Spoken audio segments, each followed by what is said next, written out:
السلام علیکم dear and respected thinkers. Daily reflection میں آج بات ہوگی رائٹ کویشچنز کی. لاجک یعنی منطق کی سائنس میں سب سے اہم نقطہ یہ ہوتا ہے کہ رائٹ کویشچن کیا ہے.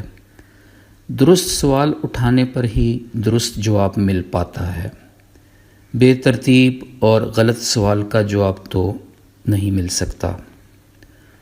ہم اپنی روزمرہ زندگی میں بہت سا وقت غیر منطقی سوالات اٹھا کر ان کا کوئی منطقی جواب تلاش کرنے کی کوشش میں ضائع کر بیٹھتے ہیں. بعض اوقات کوستے بھی رہتے ہیں کہ ہمیں جواب کیوں نہیں مل رہا.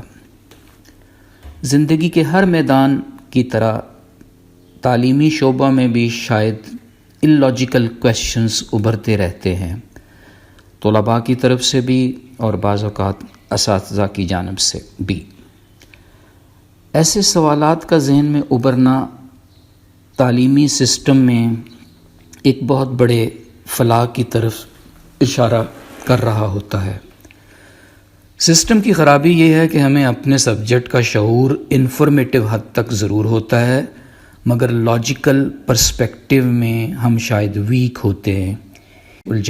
یہی ویکنس ہمارا دماغ اللاجیکل کویشچنز میں الجھائے رکھتی ہے. وقت ضائع ہونے کے ساتھ ساتھ ہم ذہنی خلفشار کا شکار بھی ہو جاتے ہیں. کوئی بھی سوال دو زاویوں سے اللاجیکل ہو سکتا ہے. الفاظ کے چناؤ میں یعنی لنگوسٹک پوائنٹ آف ویو سے، مگر دوسرا معاملہ سبجیکٹ میٹر کا ہے جو شاید کافی سیریس ہے. مثلا یہ کہ کیا بلیک ہول کے اندر تھرمو ڈائنامکس کا پروسیس ہو سکتا ہے، یا یہ کہ اسٹیٹ بینک آف پاکستان کو کن ٹیکسز پر کمی کرنے کی ضرورت ہے.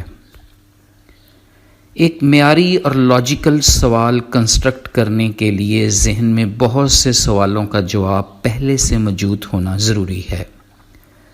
یوں ایک منطقی سوال کافی سارے کنفیوژنز اور کنسرنز کو پہلے سے ہی حل کر چکا ہوتا ہے.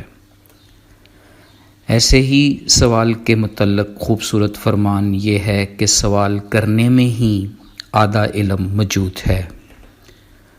یعنی درست سوال ہی اپنے اندر جواب سموئے ہوئے ہے. فطری اور منطقی سوالوں کو تشکیل دینے کے لیے بذات خود علم، تدبر اور غور و فکر کی ضرورت ہوتی ہے. کسی بھی تحقیقی کام میں اعلیٰ ترین ریسرچ کویشچنز اس کو معیاری بنا دیتی ہے.